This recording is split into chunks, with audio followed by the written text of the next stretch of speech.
Hi everyone, it's Victoria with Candles by Victoria. How are you guys doing? Wow, it has been an eventful day for us around here, to say the least. I made a video earlier. I came into work to CBV North to make a video before I was going to do an auction over on the CBV Addicts Unite page on Facebook, and somehow I lost that footage, and I don't know what I did. I was trying to edit it and it just got messed up. So I'm remaking this video after just an amazing day. I mean, I don't know what to say other than it's a day I'll never forget, that's for sure. Some of you do know, because some of you that watch my videos are on the Addicts page, and some of you may not be and you don't know what's going on. But basically, my daddy has a disease called inclusion body myositis, and it's a very, IBM for short, and it's a very, very rare muscle disease. He was diagnosed with this disease about 11 years ago. He started having some signs and symptoms, tripping and stuff, and fatigue, and after a while he went to the doctor to see what was going on, and they did a muscle biopsy and they diagnosed him with this very, very rare disease. Basically, it's so rare that only 1 to 10 people out of 1 million are even diagnosed with it.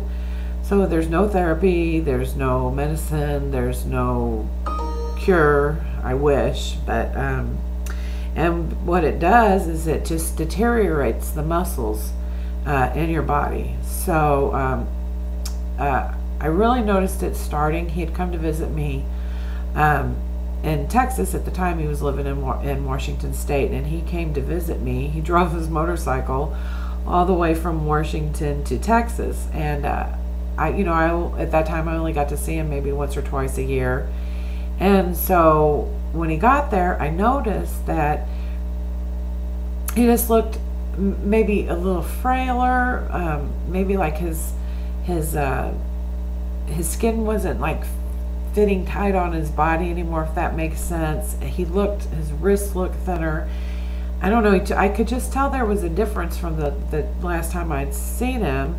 And I'd even mentioned something to Matt that night, and I just kind of chalked it up to the aging process, and anyway, while he was at my house visiting during that 2 weeks, he had went on a walk one afternoon, and he came back pretty quickly, and he had fallen.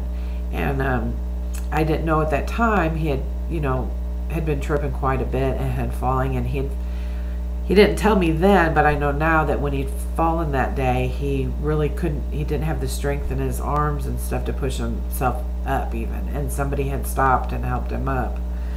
But he was hiding stuff from me then, and like he does, and because he doesn't want people to worry. My daddy's a caretaker, he always has been, and so he doesn't want anybody worrying about him. Anyway, he went back to Washington, and he continued to have these symptoms and stuff, and he finally went to the doctor, and they did a biopsy, and they diagnosed him with IBM. And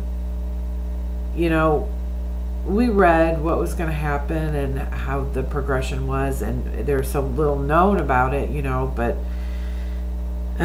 we didn't know like how quickly things were going to happen. Wasn't probably a year or so after him being diagnosed that he was walking with a cane, probably less than that, and then he was walking with a walker, and now he's pretty much wheelchair bound. He can transfer from his wheelchair to his bed, but basically that's about it. He moved on. Him and my stepmom moved here 5 years ago, so they could be closer to us, because thankfully the job that I have and that Matt has, we're able to help them more than my stepsister and my stepbrother, who have regular jobs and couldn't take off and help when needed. So it was just best that they were close to us. And when they first moved here, they moved a couple, I found them a house, and it was a couple miles away from us, and it was out a little bit. And at that time, he was still driving. So I guess I didn't think about how it was going to be 5 years down the road when he wasn't able to get around and wasn't able to drive and all that stuff. So recently we just moved them 2 doors down here in town, 2 doors down from CBV North, so just 2 doors down from me. And you know, he can ride his wheelchair out in the street. He can even ride it to Brookshire's if he wants. That would be if the wheelchair he had now would carry him that far. It's in such bad shape that when I was over there last week, you know, I said, Daddy, you've got to get a new wheelchair. And it's leaning to the side really bad. It's causing some skin problems for him. It's duct taped where the joystick and all that stuff is at. It won't hardly keep a charge, so that's why we don't trust it for him to go very far. And I just knew that he needed to get a new wheelchair. And when we talked about it, he was explaining to me how Medicaid works. And, you know, he'd gotten this chair. He'd gotten some help from Medicaid for a chair 3.5 years ago. And at that time, it was a used chair because they only helped so much, and he didn't have the money to get anything, you know, to add to it. And that's the chair he's in now, and it's just in horrible shape. And Medicare's not going to give him any more money for a couple of years, you know, for a new wheelchair.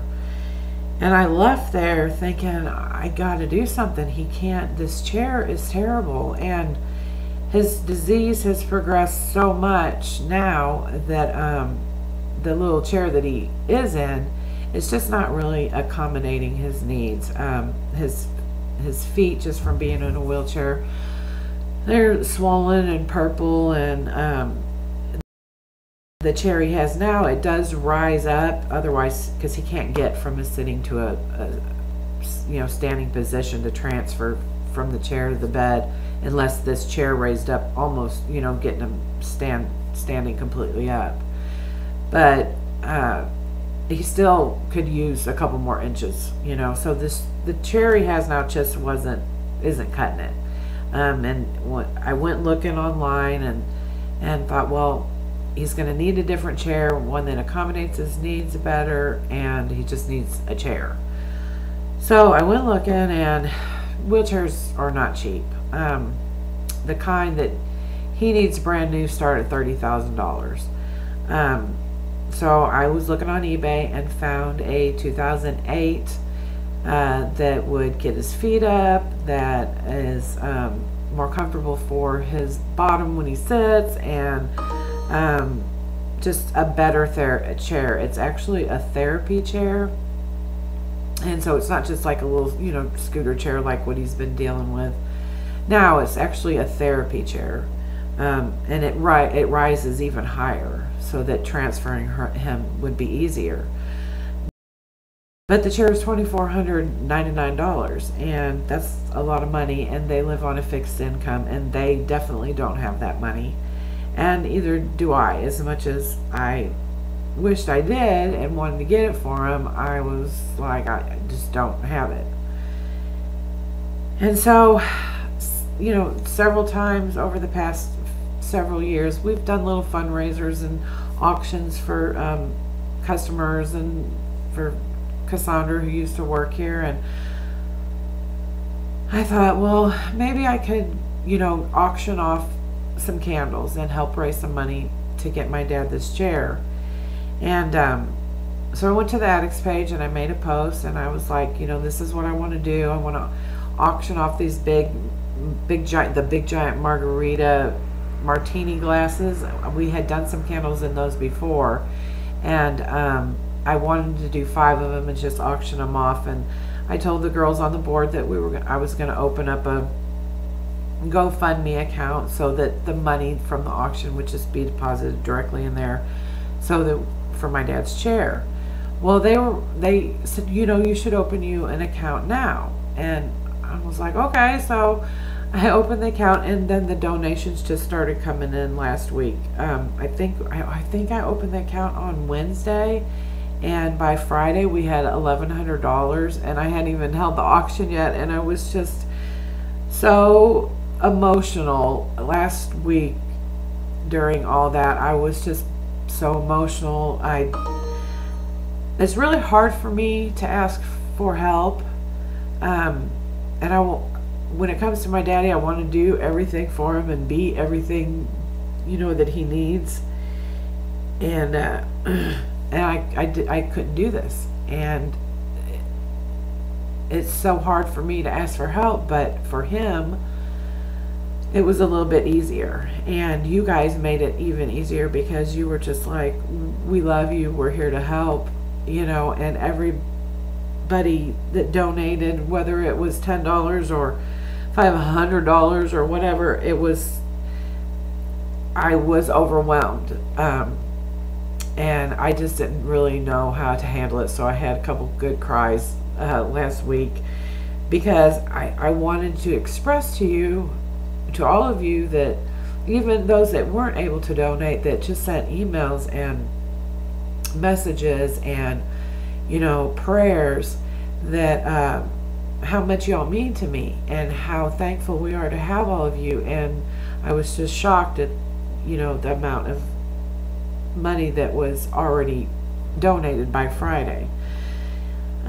So I came into work this morning. I was gonna do the video. I did the video earlier, just telling you about my daddy and stuff. And I went to the addicts page to start the auction, and I believe it was Casey that said, "Oh, you've reached your goal." And I was like, "What? What do you mean we reached our goal?" And so during this whole, me trying to start the auction and everything, I zipped over to the GoFundMe account, and we had reached our goal. And there was just a message from the final donation for $1,865 that said, "We love you, you are loved." And I don't know, and hopefully one of you guys can help me out. I think I might know who. I think it came from everybody, but then I know one person that had emailed me, and it might have come from them as well, but I'm not sure. There's no way for me to know that, so if you guys could fill me in on that, that'd be great. But I was completely shocked and overwhelmed and in awe, and your generosity blows me away. Your love and kindness blows us away.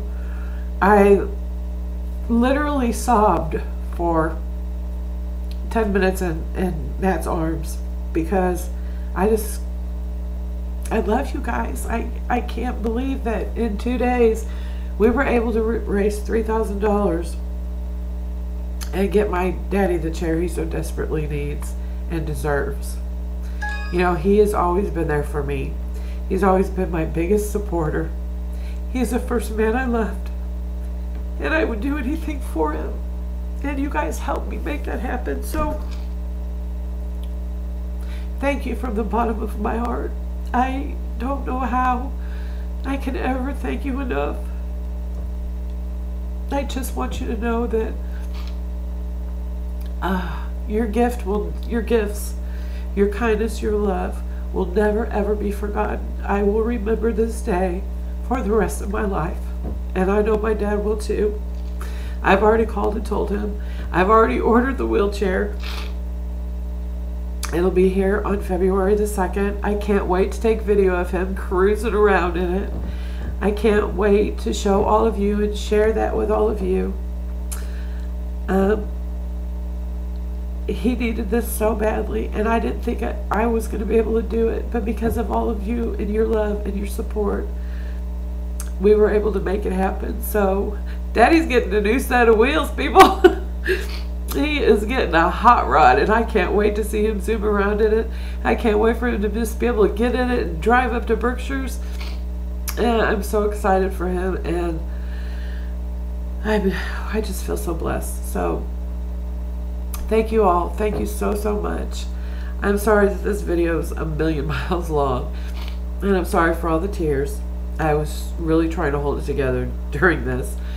You guys are the best of the best. I've said this before, and I'll say it again. We have the best customers, friends, family, CBV family that any company can ever be blessed enough to have. I just have no words. I have no words other than thank you. Thank you from the bottom of our hearts. We love you all so much. Thank you. I'll talk to you soon. Bye-bye.